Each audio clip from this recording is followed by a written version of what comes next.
네, 징벌적 손해배상제 도입을 골자로 하는 언론중재법 개정안, 국회 본회의를 통과하지 못하고 처리가 연기됐습니다. 민주당은 가짜뉴스 피해 구제법이라고 주장을 하지만 야당과 시민단체, 언론단체는 악법이다 이렇게 반발하고 있습니다. 오늘은 양측의 입장을 직접 들어보는 시간 마련했습니다. 국회 문체위 위원이자 민주당 수원시갑 김승원 국회의원 또 윤창현 전국언론노동조합 위원장 모셨습니다. 어서 오십시오. 네, 안녕하십니까? 네, 안녕하세요. 먼저 좀 쟁점별로 워낙 쟁점이 많은 사안이긴 합니다만은 본격적인 얘기하기 전에 간단히 여쭤보면 의원님께 먼저 여쭤볼게요. 지금 저희 앞서 김주영 기자 리포트를 보니까 9월로 처리가 미뤄질 것이다라는 전망과 함께 좀 내부에서 신중론이 확산하고 있다 이런데 좀 분위기 좀 전해주시죠. 네, 우선 저희 의원총회 할 때 이미 그 페이스북에 그 신중한 입장을 표하셨던 분들이 자유 토론자로 나와서 말씀을 하셨는데요. 크게 보면 내용 자체에 대해서 반대하시는 건 아니고요. 다만 좀 언론학계라든가 시민 쪽에서 좀 더 수기 과정이 필요하다는 그런 의견을 받아들이셔서 그런 거에 대한 좀 더 절차를 진행하고 그 다음에 통과시키는 게 어떻겠느냐 그런 의견이 한 5분 있었는데요. 네. 예, 그런 부분에 대해서는 저희가 지금까지 해왔던 수기 과정을 그분들께 다시 한번 설명을 드리고 더 추가로 할 수 있으면 하겠다는 의지도 좀 말씀을 드리고 싶습니다. 혹시 본회의가 이제 월요일날 예정되어 있는데 그 주말 거치면서 따로 무슨 회의라든지 뭐 네, 저희가 그 Q&A라고 해서 지금까지 있어왔던 과정들, 쟁점에 대해서 저희가 만들어서 그 분들께 보내드렸고요. 네. 아마 읽어보시면 좀 더 이해가 깊어지실 거라고 생각을 합니다. 네, 그리고 위원장님께는 네. 이 질문을 좀 드리고 싶었는데 2015년부터 지부 본부장을 비롯해서 이제 지금은 이제 언론노조 위원장을 맡고 계신데 언론계에 좀 굴곡 함께 하셨잖아요. 예. 이번 이 언론중재법을 대하는 좀 어떤 생각이 좀 있으실 거 따로 있으실 것 같아서. 좀 마음이 복잡합니다. 왜 그러냐 하면 네. 사실 한국 현대사에서 그 소위 언론 개혁의 핵심 과제는 늘 권력에 빼앗겼던 말과 글을 되찾는 과정이었습니다. 네. 지난 이명박 정권, 박근혜 정권 때 수많은 언론인들이 입이 막혀서 권력의 압력에 의해서 제대로 보도하지 못하고 그것 때문에 발생하는 수많은 국민들의 희생들을 그대로 반넘겨야 했던 네. 아픈 역사가 있지 않습니까?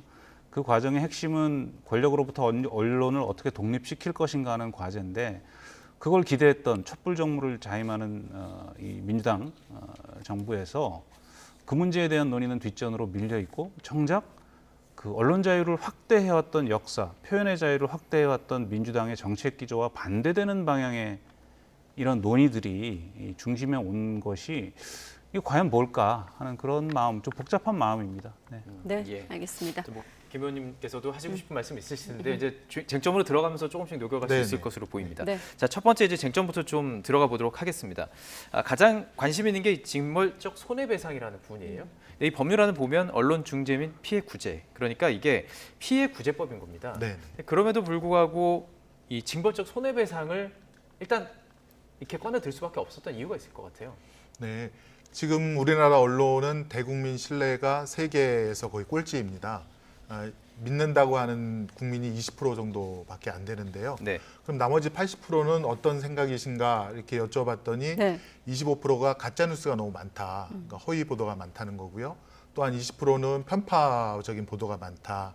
그다음에 세 번째 16%가 언론사가 너무 그 영리적인 목적으로 보도를 하는 게 좀 많더라. 영리. 예. 그다음에 네 번째가 찌라시성 정보가 보도로 이렇게 나오더라. 뭐 이런 얘기가 있었고요. 다섯 번째가 이제 낚시성 기사, 낚시성 제목이 많더라 이런 건데 그래서 그런가 매년 한 4,000건 정도의 그 언론 중재를 해달라는 사례가 접수되고 있습니다. 네. 그런데 현황을 보면 그 중에 한 3분의 1이 끝까지 가지 못하고 중간에 자진 철회를 하게 되는데요. 그 이유가 일단은 배상액이 충분하지 못하고 네. 두 번째는 일반 국민에게는 아무래도 언론은 갑인데 네. 언론이 예컨대 정정보도를 인정하고 정정보도를 하겠다는 게 아니라 추가 취재를 더해서 털어볼 만큼 털어보겠다. 그렇게 얘기를 이제 압박을 하는 거죠. 네. 그럼 거기 신청한 국민들이 그걸 견디지 못하고 중간에 한 3분의 1 정도가 그냥 포기하고 그냥 그렇게 자기의 권리를 못 찾고 피해를 회복 못 하는데요. 예. 그런 거에 대한 국민적인 요구가 있어 와서 20대도 그렇고 21대도 그렇고 거의 한 40여 건의 언론중재법 개정안이 발의가 됐습니다. 근데 그동안 계속 통과를 못 하다가 이번에야말로 작년부터 계속 토론하고 수기 과정을 거쳐서 이렇게 여기까지 법사위 통과까지는 오게 된 것 같습니다. 예. 네. 그렇다면 지금 말씀해주신 그런 부분들 징벌적 손해배상으로 과연 정말 그 피해 구제가 될 것이냐 이건 또 다른 부분일 것 같은데 어떻게 생각하세요? 그러니까 이 법안 개정안의 핵심적인 문제점은 피해 구제라는 목적과 가짜 뉴스 예방 방지라는 목적이 뒤섞여 있다는 겁니다. 그러니까 가짜 뉴스를 좀 거친 말씀입니다만 네. 정말로 가짜 뉴스를 때려잡아야 이 언론 피해가 덜 발생할 거 아니냐. 그리고 가짜 뉴스로 인한 그 피해를 대폭 강화해서 배상을 해야 가짜 뉴스가 줄어들 것 아니냐는 예단이 일단 깔려 있어요. 근데 예. 언론중재법이라는 것은 언론으로 인해서 발생한 문제, 예방이 아닙니다. 발생한 문제를 어떻게 조율하고 법률 구제 과정이 워낙 길고 힘들기 때문에 신속한 중재를 통해서 빨리 피해를 회복하는 데 목적이 있거든요. 네. 근데 그 목적에 부합하지 않는 내용들이 다수 섞여 들어가 있다라고 저희는 보고 있고 예. 지금 의원님께서 말씀하신 언론의 여러 가지 문제 저희들이 모르는 게 아닙니다. 근데 그걸 법률로 규율한다고 해서 그 문제가 사라질 것인가는 다시 한번 생각해 보셔야 된다는 점 말씀드리고 네. 또 하나는 언론노조나 저희 현업단체들이 언론 피해, 그러니까 이게 언론 피해라고 말씀드리는 것도 사실은 약간 어폐가 있습니다. 왜 그러냐 하면 최근에 미디어 환경이 급속히 바뀌고 소위 네. 어디까지가 언론인지조차 규율하기 어려울 정도로 많은 미디어 시장의 확장이 있었습니다. 그러면 사각지대가 굉장히 많아졌죠. 그런 피해들을 어떻게 구제할 것인가에 대한 좀 더 폭넓은 논의가 필요하다는 겁니다. 그 부분들이 제대로 반영돼 있지 않고 또 하나는 저희가 피해 구제를 반대하는 것이 아니고 이런 부분들을 조율하고 규율할 때 네. 기본적으로 미디어 정책이라는 것이 문화 정책의 일환이라고 보면 정부나 권력이 지원하되 간섭하지 않는 방향으로 가는 게 최선이라고 생각합니다. 물론 그 부분에 대해서 이론이 있으시다는 거 압니다. 예. 그 언론은 자정 기능이 뭐 제대로 작동한 적이 있느냐 이런 비판이 있는 것도 아는데 네. 그 언론의 자정 기능이라는 부분을 말씀하실 때 그 피해 구제의 방안과 언론 내부의 저널리즘의 품질을 어떻게 높일 것인가 하는 부분은 좀 구분해서 봐주셔야 된다라는 점을 또 말씀드리겠습니다. 꼭 이것만은 말씀드리고 네. 싶은데요. 저희 이제 징벌적 배상을 청구할 수 있는 그 주체에서 정치인이라든가 또 행정 권력, 그다음에 대기업 권력을 다 드러냈습니다. 네. 오로지 일반 국민만이 청구할 수 있고요. 또 언론에서 혹시 오보를 내더라도 취재 과정에 이거를 진실로 믿었고 그걸 믿을 만한 상당한 이유가 있으면 언제든지 지금처럼 면책이 되거든요. 그렇기 때문에 이거는 일반 국민에 대한 피해 구제법이다라고 자신 있게 말씀드릴 수 있습니다. 아마 윤 위원장께서 지적하실 것 같은데 하시죠. 예. 발로 늘 게 네. 많은데 네, 하시죠. 일단 대기업과 권력은 다 제외됐다고 말씀하시는데 그게 아니라는 수많은 지적들이 지금 나오고 있습니다. 일단 언론 노조도 이런 안으로 좀 가보면 어떠냐 하고 이거 갖고 토론해 보자라고 민주당에 안을 드린 적이 있는데 네. 그때 저희가 규정했던 제외 범위와 그러니까 징벌적 대상을 손배를 제기할 수 없는 대상이 민주당 법원에서는 대폭 축소됐죠. 대통령령 대기업으로. 근데 대통령령 대기업이라는 게 현재 법적 기준으로 보면 10조 이상 대기업입니다. 자산 규모. 네. 그러면 9.9조 대기업은 제기할 수 있고 10조 대기업은 못 합니까? 그거 자체가 말 안 되죠, 일단.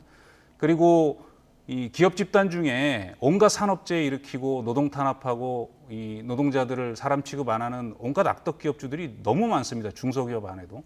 그런 보도를 하면 징벌적 손배 대상이 될 수 있습니다. 언론 노동자들이 얼마든지.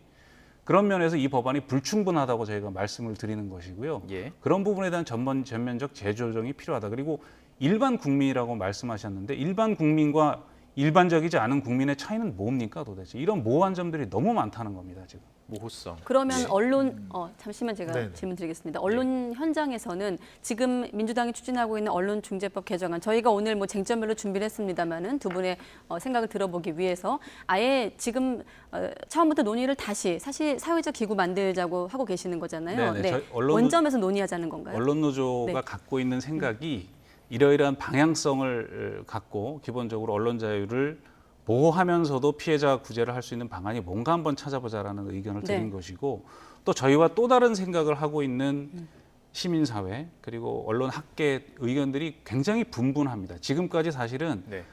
방향성조차 정리되지 않은 논의들이 많이 있습니다. 근데 예. 그런 것들이 저는 가급적 풍부하게 담겨줘야 논란을 최소화할 수 있다고 보고요. 예. 이 문제가 왜 그러냐면 이 법안을 만드신 민주당 의원들 입장에서는 예. 언론을 하나의 그 사회 기득권 조직인 언론인들의 이익 집단처럼 취급하고 이 법안을 만드시는 것 같아요. 그런데 그게 아니라 민주주의의 시스템으로서 언론을 봐주셔야 됩니다. 그러니까 민주주의의 시스템이 작동하지 않을 때 무슨 문제가 벌어질지를 함께 고려해서 이 법안에 담으셔야 된다는 거예요. 그런 네. 측면에서 논의가 설익었다고 보는 겁니다. 그래서 사회적 논의의 중요성이 더 커졌다라고 저는 판단하고 있습니다. 사실 저희가 오늘 토론 준비하면서 우리는 오늘 많이 질문을 그렇죠. 하지 않고 예. 두 분의 말씀을 충분히 듣자고 했는데 하나만 질문을 드리면 지금 제가 토론 준비하면서 사전에 다른 현장에서 만나보신 적이 있냐고 질문 드렸더니 몇 번 뵀다고 하셨거든요. 네네. 근데 지금 언론 보도도 그렇고 두 분의 여기까지 얘기만 들어보도 소통이 있었던 건가 싶은 생각은 드는데 네네. 어떻습니까? 언론계 현장의 목소리 얼마만큼 담아서 낸 개정안인가요? 저도 좀 답답한데요. 네. 예, 예. 그 위원장님께서 참 좋은 말씀을 해주셨는데 굉장히 예. 좀 원론적인 말씀이고 지금 언론중재법 저희가 하는 거는 개정안이거든요. 그럼 처음에 이제 제정안이 있었을 거 아닙니까? 2004년도에 2004년이죠. 만들었던 예. 2004년도에 만들었던 제정안과 이번에 개정안이 있는데 사실은 가장 큰 거는 2004년도 제정안에서 징벌적 손해배상 하나 들어간 거랑 그다음에 요새 인터넷 언론 환경에서 가짜 뉴스가 신속하고 정말 광범위하게 퍼져나가고 있지 않습니까? 허위 그거를 조작 막을 정보? 수 있는 예.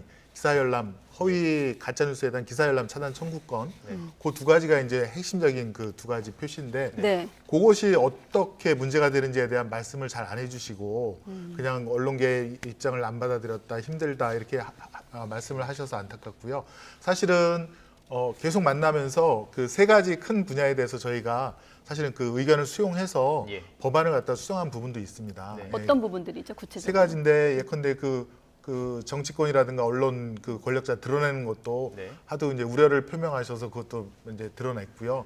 고의중과실 추정 규정도 원래 6개가 있었는데 네. 저희가 그런 우려를 받아들여서 줄여서 한 3개로 축약을 했고 그다음에 기사열람 청구 차단이 들어오면 일단은 표시를 할 수 있도록 예. 저희가 처음에는 설계했다가 이게 낙인 효과가 있다 그래서 그러면 청구가 들어오자마자 표시하는 게 아니라 언론중재위원회에서 네. 양쪽을 다 불러서 의견을 들어보고 네. 한 10여일이 지난 후에 결정으로 할 수 있도록 그런 것도 좀 이렇게 바꿔놓고 그랬습니다. 그래서 저희가 많이 수용을 했다라고 생각을 하는데요. 그 끝이 어딘가가 모르겠습니다. 어디까지 저희가 받아들여야 청구권에 되는지. 대한 입장만 좀 듣고 네네. 열람 차단 질문하겠습니다. 청구권 예. 지금 세 가지 다 반박해야 될 것 같은데 네. 언론계에서는 지금 오늘 이부영 이사장님께서도 말씀이 있으셨습니다만 상당히 오랜 언론 운동을 해온 전두환 정권 때의 폭압적인 언론 탄압 네. 그리고 이 사전 검열을 경험했던 언론인들이 그 당시를 떠올리고 계십니다. 열람 차단 청구권. 실제 청구가 인용되는 것과 무관하게 특히 이런 선거철이 다가오면 정치인들에 대한 각종 검증 보도가 쏟아지게 돼 있습니다. 그러면 이 기사의 유통을 최대한 막아내야겠다는 아주 본능적인 욕구가 작동을 할 것이고 네. 그것이 결국 열람 차단 청구의 남발로 이어질 겁니다. 언론에 대단한 압박을 가하는 수단이 될 수 있는 것이죠. 예. 그런 측면에서 많은 선배님들이 오늘 저녁에도 제가 만나고 왔습니다만 이거는 정말 심각한 문제다. 그러니까 열람 차단 청구 표시 조항을 드러내면서 그것들을 중과실 추정 조항에서 뺐는데 표시를 빼는 것 굉장히 중요한 진전이라고 저는 평가를 합니다. 그 부분은 인정을 하는데 네네. 열람 차단 청구 자체에 대한 문제를 좀 검토를 하셔야 된다라는 좀 말씀드리고 예. 한 가지만 좀 바로 반박을 좀 네. 드릴까요? 예. 시간 주시면 그 기사열람 차단 청구는 현재 언론중재위원회에서도 네. 양 당사자랑 협의를 할 때 그 중재 하나 방식으로 인정이 되고 있습니다. 그래서 이쪽은 그럼 기사를 더 안 낼 테니까 이쪽에서는 그 언론 분쟁 신청을 취하해 주십시오라고 해서 약 30%의 사건이 기사열람을 차단하는 방식으로 해결을 하거든요. 예. 현재 통용되는 거를 저희가 법안에 받아들인 겁니다. 그게 그게- 새롭거나 자, 뭐 그런 게 아닙니다. 그게 잠시만요. 중재 그럼 제가 이 부분에 대해 좀 설명을 좀 드리고 시청자 여러분들께서는 이게 열람 청구권이 뭔가 의아할 수 있습니다. 그러니까 관련 사안에 대해서 이제 뉴스를 저희가 내보내고 있을 때 인터넷 등으로 이제 계속 확산이 되잖아요. 네. 관련돼서 이제 본인이 좀 문제가 있다라고 제기했을 때 이걸 막는 거고 관련된 뉴스 자체를 다 지금 막는다는 거 아니겠습니까? 후속 보도 같은 것까지요. 네. 제가 이해한 게 언론중재위를 맞죠? 통해서요. 네. 그리고 위원장님 얘기를 듣는 게 맞는 것 같습니다. 네, 이번 순서는. 네. 그 열람 차단 청구 문제와 관련해서 이렇게 말씀을 주셨는데 문제는 열람 차단 청구가 남발됨으로 인해서 발생하는 언론 취재 일선의 네. 위축 효과를 보셔야 된다는 겁니다. 이것들이 가짜 뉴스를 차단하겠다는 목적인데 실제로 열람 차단 청구가 들어오는 상황을 보면 가짜 뉴스에만 들어오느냐 그렇지 않다는 것이고요. 또 하나는 지금도 중재를 통해서 해결하고 있다. 열람 차단 청구가 실제로 이루어지고 있다. 이렇게 말씀하셨는데 그게 언론 중재 기구를 통해서 법적 책임이 없이 이루어지는 것과 법안에 들어와서 법적으로 통제되는 것, 규제되는 것하고는 엄밀히 성격이 다릅니다. 이 부분들은 대단히 신중하게 접근하셔야 된다고 봅니다. 예, 그 관련해서 조금 전 하시고 싶으셨던 말씀이 있는 것 같아요. 예. 네네. 저희 YTN에서 아마 유튜브에 그 여론조사를 올리신 것 같아요. 네. 이 언론 징벌적 손해배상 8월 25일 날 통과하는 게 어떻습니까에 대해서 찬성과 반대 의사 표현하신 거를 제가 봤습니다. 제가 예. 그래픽으로 지금 띄워드리겠습니다. 예, 14만 명이 참여를 하셨는데요.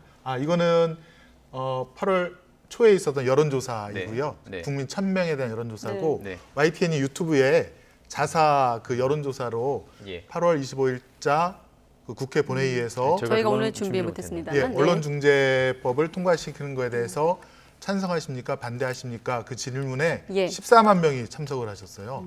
참여를 하셔서 그중에 80%가 동의를 해주셨고요. 통과를 해야 된다. 네. 20%가 반대를 하셨는데 그것도 굉장히 의미 있는 통계자료라고 봅니다. 거의 80%면은 한 11만 명, 12만 명 국민이 찬성을 하신 거기 때문에 네. 그만큼 국민의 열망이 높다. 저는 이렇게 좀 다른 얘기를 여론조사 좀 결과도 해드리고 많습니다. 싶습니다. 네. 예. 다른 근데 것도 저희가 다른 여론조사는 준비했거든요. 500명이나 1000명인데 예. 그거는 유튜브를 통해서 YTN 어떻게 보면 가장 유튜브 공정한 이용자로 한정된 것이죠. 공정한 언론기관에서 이렇게 여론조사를 아니, 그러니까 했는데 그거는 12만 과학적으로 명이 했다는 게 일단 10여만 명이 했다는 게 편차나 놀랍지 않습니까? 오차 범위 찬성을 자체를 했다는 확인할 게. 수 없는 조사 결과인 것이고요.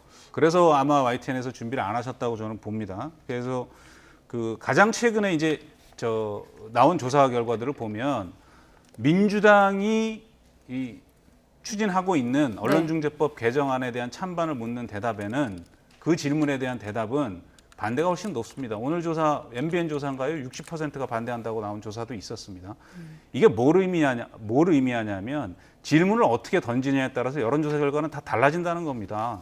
초기에 의원님께서 말씀하셨던 80% 이상의 찬성률이 나왔다는 실제로 그런 조사들이 있었죠. 뭐 미디어오늘 조사도 있고 예. 그런 조사들의 질문은 가짜 뉴스에 대한 징벌적 손해배상을 찬성하느냐 반대하느냐에 대한 질문이 대부분입니다. 그런 질문은 그 질문 저한테 물어도 저도 그렇게 대답하죠. 가짜 뉴스를 징벌하자는데 배상을 강화하자는데 반대할 사람이 어디 있습니까? 언론현업단체가 거기에 반대하는 게 아닙니다. 지금 네. 지금 그 질문과 지금 최근에 여론조사 민주당 개정안에 찬성하느냐 반대하느냐는 본질적으로 질문이 다릅니다. 묻는 게. 그런 점에서 피해구제 방안에는 찬성하지만 피해구제 강화에는 찬성하지만 지금 민주당이 추진하는 중재법 개정안은 그게 아닌 것 같다라는 조사 결과가 나오고 있는 거죠. 그런 점에서 저는 피해구제 강화와 이 언론자유 침해 논란이 있는 부분에 대해서는 더 수기가 필요하다는 저희의 주장을 뒷받침하는 여론조사 결과들이 나오고 있다고 봅니다. 지나간 여론조사 같은 경우가 지금 위원장께서 언급한 결과인 것 같습니다. 이 질문을 말씀하신 대로 여론조사마다 질문의 어떤 표현이나 단어 사용이 다르긴 합니다. 이 조사 같은 경우는 지금 민주당이 추진하는 언론중재법에 대해 어떻게 생각하느냐고 물었고 반대가 50.9%, 찬성이 38.7%로 나오고 있는데 여기에 대해서는 어떻게 해석하십니까, 의원님? 네네. 조금 다르긴 합니다. 예. 저희가 한번 다시 한번 그 질문이라든가 검토를 해야 될 텐데요. 저희가 국민께 좀 더 알려야 될 것 같습니다. 아까도 말씀드렸듯이 정말 이 법은 통과되어도 2022년 4월 달이나 네. 시행되는 거라 대통령 선거와도 전혀 상관이 없고 또 정치 권력이라든가 대기업 권력이 청구할 수 있는 주체가 아니고 또 설령 퇴임한 정치인이 이런 문제를 걸었다 하더라도 공적 관심 사항에 대해서 믿을 만한 상당한 이유가 있게 취재를 하셨으면 다 면책 조항이 다 해당이 되어서 언론이 이제 면책이 되는 것인데요. 국민들께서 저렇게 반대하는 거에 대해서 이유를 다시 한번 저희도 한번 살펴보겠습니다만 네. 아까 말씀드린 그 객관적이고 공정한 YTN에서 14만 명이 참여한 여론조사도 그 굉장히 의미 있다고 생각을 합니다. 예. 12만 명이 찬성을 이게 하셨으니까요. 정식 여론조사 그 과정이 아니기 때문에 저희들이 네, 이거 공지를 할 수가 사실은 뭐 정확하게 전해를 드려야 되니까요. 네. 이게 그냥 단순 선호도 조사. 조사라고 지금 네, 어, 네, 네, 네. 확인이 되고 있고 사실 네. 뭐 지금 보면은 어느 정도 두 분의 어떤 생각, 뭐 두 분의 생각이라기보다는 여당의 입장과 언론의 입장이라고 하겠죠. 지금 야당의 입장을 물론 앞서 보도로 보긴 했습니다만 잠깐 김기현 원내대표 목소리를 듣고 또 목소리 이어가도록 두 분의 생각 이어가도록 하겠습니다. 언론에 재갈을 물리겠다는 것은 북한과 다를 바 없는 통제 사회로 가겠다는 지름길입니다. 지역 앞으로 뚫려 있는 길에서 이제 더 이상 늦기 전에 발길을 돌리시기를 강력히 촉구합니다. 사실 위원장님 나오면 이 질문도 좀 드리고 싶었어요. 김기현 원내대표가 더 늦기 전에 발길을 돌리기를 촉구한다고 여당에 이제 촉구를 하는데 지금 이 언론중재법과 관련한 야당의 입장은 어떻게 좀 저는 대안없는 보고 반대를 계십니까? 하고 있다고 생각합니다. 실제로 국민의힘이 네. 이 문제와 관련해서 어떤 건설적 대안을 제시한 것을 제가 목격하지 못했고요. 예. 또 하나는 이제 기본적으로 국민의힘에 대한 그 신뢰 문제입니다. 그러니까 잘 아시겠지만 국민의힘의 전신이었던 정당들이 권력을 잡았을 때 언론에 대해서 어떤 태도를 취했나 온 국민이 다 알고 있습니다. 그런 차원에서는 좀 정략적으로 이용하려는 목적이 좀 강하지 않은가라는 의심을 지울 수 없고, 만약 그 국민의힘이 정말 개과천선해서 언론 자유에 대해서 과거와 다른 판단을 갖고 있다면 저희 언론노조가 주장하는 네. 공영방송 국민 참여 문제라든가 여러 다른 언론 개혁 이슈에 있어서 과거와는 다른 입장을 밝혀야 됩니다. 그러나 최근에 뭐 연합뉴스 이사 추천이라든가 뭐 이런 과정들을 보면 예전에 문제가 됐던 인물들, 권력에 영합했던 인사들을 뭐 이사로 추천한다거나 뭐 예전과 똑같은 관행을 되풀이하고 있거든요. 네. 그런 면에서 국민의힘이 취하는 그런 언론중재법 반대 입장이 아직은 정략적 반대 수준에서 크게 벗어나고 있지 못하다라는 점을 지적하고 싶습니다. 네. 의원님께는 같은 네. 앞서 그 예. 원내대표 발언을 물고 질문을 드리면 발길을 좀 돌려달라. 그러니까 좀 네. 조금 더 시간을 갖자 이런 제안이거든요. 이 같은 네네. 제안에 대해서 어떻게 사실 생각하십니까? 지금은 이제 언론중재법 개정안이 시행되기 전인데요. 네. 역시 힘 있는 사람들은 뭐 언론중재법 같은 거 괴념치 않고 자신의 권력으로 힘으로 언론 보도를 막으려는 성향이 지금도 있어 왔고 예전에도 있어 왔고요. 윤석열 씨 그 뭐 처와 관련된 그런 보도에 대해서 형사 고발을 한다든가, 또 아시겠지만 그 모 대기업이 그 근로조건 그 근로환경에서 일어난 산재에 대해서 그 봉쇄 소송으로 1억 원씩 세 군데를 했다는 것도 지금 현행 법 하에서 자행되고 있는 일이거든요. 네. 그래서 사실은 권력자들은 언론중재법 개정안에 대해서 크게 신경을 안 쓰는 것 같습니다. 다만 힘없는 일반 국민 중에 피해자분들이 허위 보도로 인한 가짜 뉴스로 인한 피해를 회복하기에는 이런 법이 꼭 필요하지 않은가, 국민들에게 힘을 줄 수 있는 조항이 꼭 필요하다라고 생각이 들고요. 저희 시행 후에 과연 권력자나 대기업이 이 언론 개정안을 이용해서 얼마나 소송을 제기하고 또 이용하는지를 저희가 한번 눈을 부릅뜨고 통계까지 한번 내볼 생각입니다. 의원님께서는 일반 정말 국민들이 이용할 수 있는 것이라고 표현을 하셨는데, 위원장님께서 윤석열 후보가 만약 당선이 되면 이 법안 고맙게 써먹을 것이다 이렇게 얘기를 하셨어요. 그러니까 어떤 물론 이제 취지인지 좀 궁금하긴 언론중재법에 대한 한데. 논리를 설명하려고 이제 예를 들은 걸로 이해합니다만은. 그러니까 저는 뭐 윤석열 후보 진영에서 그 대전 MBC 사장 지내셨던 그 이진숙 네. 씨를 이제 언론특보로 기용하지 않으셨습니까? 이제 그런 행태들을 보면서 뭐 여러 평가를 할 수밖에 없었던 것이고, 예. 실제로 언론이라는 것을 어떻게 장악하느냐, 누가 장악하느냐라는 문제라는 것이 이 누가 권력을 장악하느냐에 따라 달라지지 않는구나라는 생각을 하게 되는 지점들이 있는 겁니다. 민주당에서 이런 형태의 언론중재법 개정안을 내리라고 저희가 상상이나 했겠습니까? 그러니까 그런 면에서 민주당이 그런 오랫동안 언론자유운동을 해왔던 이 시민사회 진영의 우려들을 조금 더 귀담아 들으셔야 한다고 봅니다. 그런 부분들에 대한 우려가 지금 여러 가지 형태로 나타나고 있는 것입니다. 네. 앞서 김 의원께서 권력자들은 이번 개정안에 크게 신경 안 쓴다고 발언하셨는데 거기에 대한 생각은 어떠세요? 속으로 웃고 있겠죠. 왜냐하면 아까 뭐 1억짜리 소송 3개 말씀하셨지만 예. 앞으로는 5억짜리 소송 3개가 될 겁니다. 다양한 형태로 대기업은 포함이 안 된다니까. 아니요, 대기업은 포함이 안 되지만 대기업 대주주나 임원은 포함이 안 되죠. 일반 직원들 네, 다 네, 소송 제기할 수 있고 그 가족 소송 다 제기할 수 있습니다.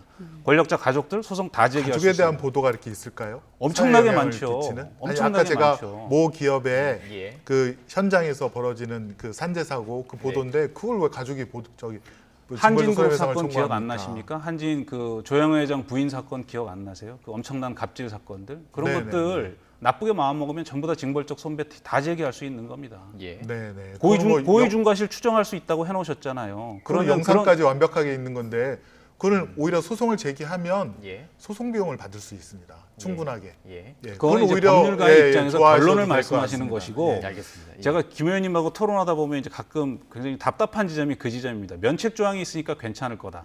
그거는 법원에 가서 판결 받아서 괜찮아진다는 것인데 예. 그게 아니라 징벌적 손배로 1억짜리 소송이 들어오거나 5억짜리 소송이 들어오면 언론사 내부에 무슨 일이 벌어지는지를 전혀 모르고 계세요. 그러니까 이게 실제 언론 환경에서 만약에 소송이 계속 이어지게 된다면 물론 이 소송의 결과에 따라서는 뭐 물론 결과를 예단하기는 어렵지만 네. 하지만 현장에서 느끼는 부담감에 대해서 좀 말씀을 해주시는 것 같은데요. 네, 사실은 아마 큰 언론사는 그 사내에 그 법률 지원단 하시는 분이 계실 거고요. 예. 다만 이제 중견 중소 언론에서는 아마 없을 텐데 그거를 위한 저희가 또 대책도 마련해서 예컨대 언론진흥재단에 그런 법률적인 자문을 해줄 수 있는 그런 조직을 갖다 좀 만들어 준다든가 서비스를 해드린다든가 그런 식으로 해서 네. 하지 사후 약방문일 했으면 뿐입니다. 좋겠습니다. 네, 지금 뭐 두 분의 어떤 생각은 충분히 들은 것 같고 약 시간이 2분 정도 남아 있는데 1분씩 드리면 사회적 논의 계속 하자는 입장이거든요. 언론단체 입장 다시 한번 끝으로 마무리 발언해 주시죠. 저희가 그 시민 피해 있죠.